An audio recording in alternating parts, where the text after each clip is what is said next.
3, 2, 1.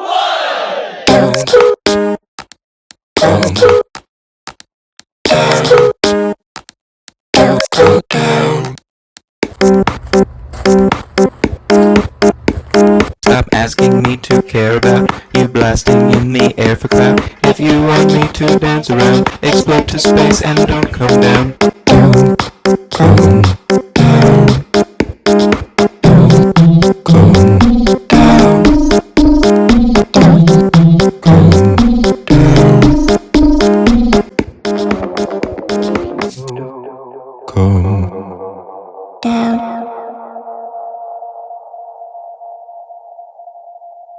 You're sitting on a pile of gold, talking about your back hurts, how we share a common pain. Headline, Poo Origin, original sinners in blue leave brown stain. I didn't even want to talk about the Blue Origin thing, but Katy Perry came out and said she regrets it, so I'm going to enjoy the schadenfreude of piling on. The whole stunt was a complete waste of anyone's attention, and just another exhibition of the stupidity of celebrity. Celebrities are by and large not impressive people. Most celebrities didn't earn their status in society. They're elevated by a system of perverse incentives, and every time they have a creative idea of their own, it's the worst idea anyone's ever heard of, since the last idea they had. I'm tired of talking about it, but I have to suckle at the algorithm like everybody else. We're all in this together. So I'm probably gonna get mean. Jeff Bezos' wife's face is the craziest thing I've seen in 35 years of strange living. I've had bad acid trips that were easier to deal with than looking at that woman's face.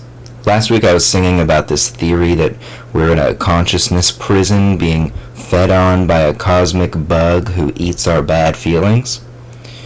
And my friend Mike, who was murdered a few years ago, the first time he and I smoked DMT, he said all he could see was some bug sucking on his brain. And he turned to ask it a question, and it was all, "You're not supposed to be able to see me." Also, I smoked salvia once, and I turned into a big yellow roly-poly bug, out of a Kafka novel, and I was just stuck on my back with 38 legs in the air. I felt like there was no water in me. It felt crunchy. I felt like I was dying. And that was less uncomfortable for me than looking at Jeff Bezos' wife's face.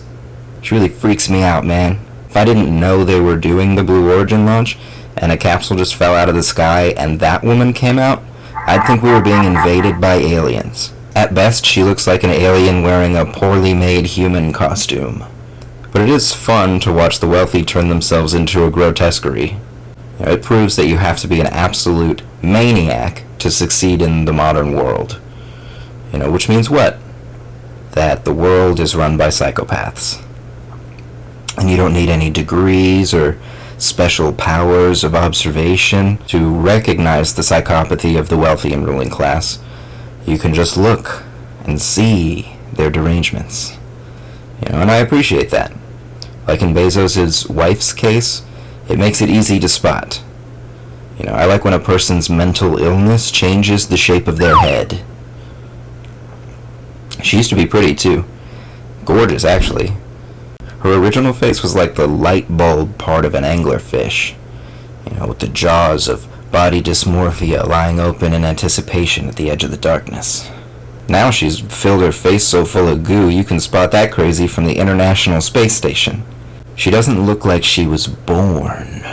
She looks like a satanic priest animated a big titty statue from the Temple of Olmec. If you could see her soul, it's in the shape of a bowling pin. What I mean by that is, she's a hungry ghost. The Buddhists used to talk about hungry ghosts, corrupt spirits animated by an insidious desire that they can never satiate, compelled by an itch they can never scratch. If you've ever known a drug addict or an alcoholic, that's a hungry ghost. But it's not just junkies. A hungry ghost is anyone who replaces their soul with a vapid drive for more at any cost. Bezos is a hungry ghost. His wife is a hungry ghost. In the astral realm, her belly is 10 times the size of her head, and her throat is just a drip line between them. She could never consume enough in this lifetime to satisfy her appetite. She has a tapeworm of the soul. And so do you. And so do I. I'm focusing on this thing I don't care about to try to get your attention, because I've replaced my humanity with a desire for attention. I have to feed myself to the algorithm, and I'm left hollowed out with nothing inside but the grind set. The modern world is a hungry ghost machine. That's the problem when consumerism becomes the leading value of a people. Because as the old wisdom goes, what you consume consumes you. You are what you eat in the additive sense, but in the subtractive sense, you are what eats you.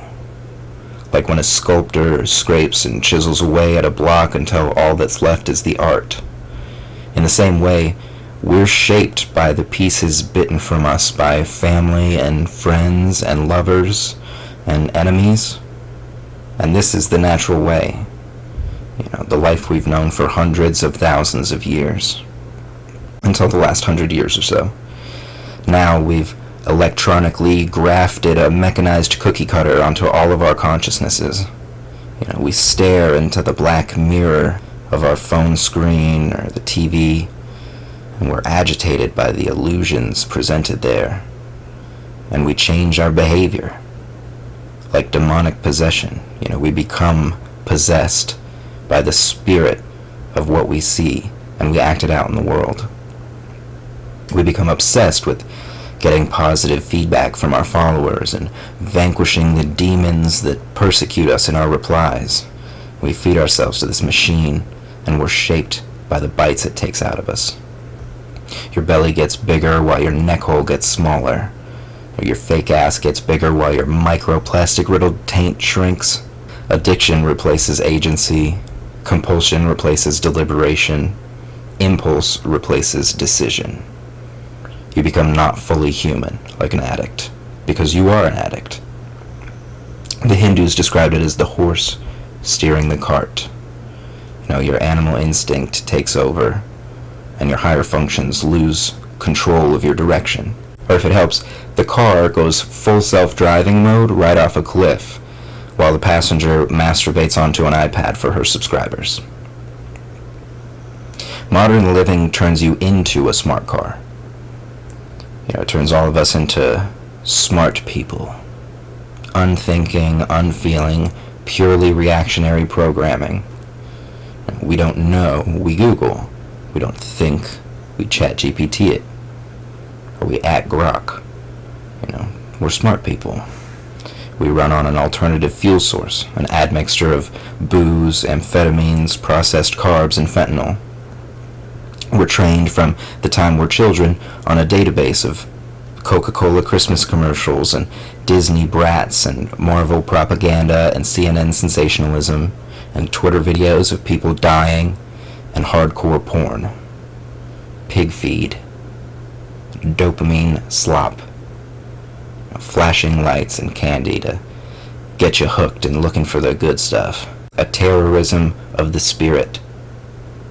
A delicious, feels good, come super hard terrorism of the spirit.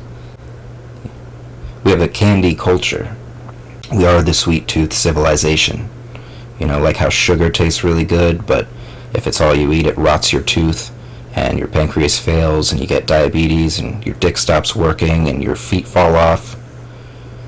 America is at the blue chew doesn't work anymore, and I can't feel 8 of my toes stage of the disease. We might actually be in hell. Have you ever considered that? Like, one story goes that Christ has actually come back already, and we're currently in the little season of Satan's reign, before God returns to the earth to destroy the unworthy and restore the faithful for all eternity. Who knows? Fun story, though. It's just a little hard to believe. If the earth is hell, explain why it's dominated by the most sadistic psychopaths you have ever heard of. If this is hell, explain why we have paradises like Florida, Where women fuck dogs and retired weapons manufacturers go to die of old age. If we were in hell, there would be children slaughtered in mass daily in the holiest place on earth while we watch on little screens in our pockets and do nothing. If this was hell, every time we purchased something, even the most basic things we need to live, the demons in charge would extract a small piece of that payment to afford those bombs to kill those children. Not only would they make you watch, but they'd make you pay for it. They'd make you work for it.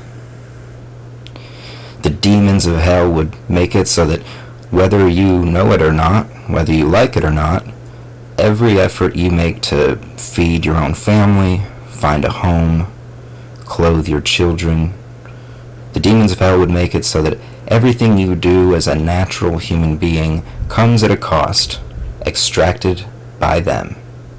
And it gets reinvested into stronger chains and more powerful whips and more cunning deceptions and more painful punishments. If this was hell, the people in charge would abuse our children at will just to blackmail people with power. And they'd face no consequences, even as people cry out for justice in every form but violence. In hell, the demons would make the disease and the medicine.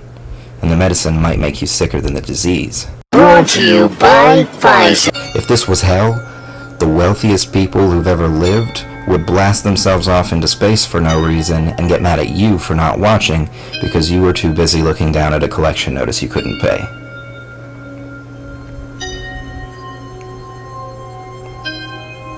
Well, till next week, see you in hell.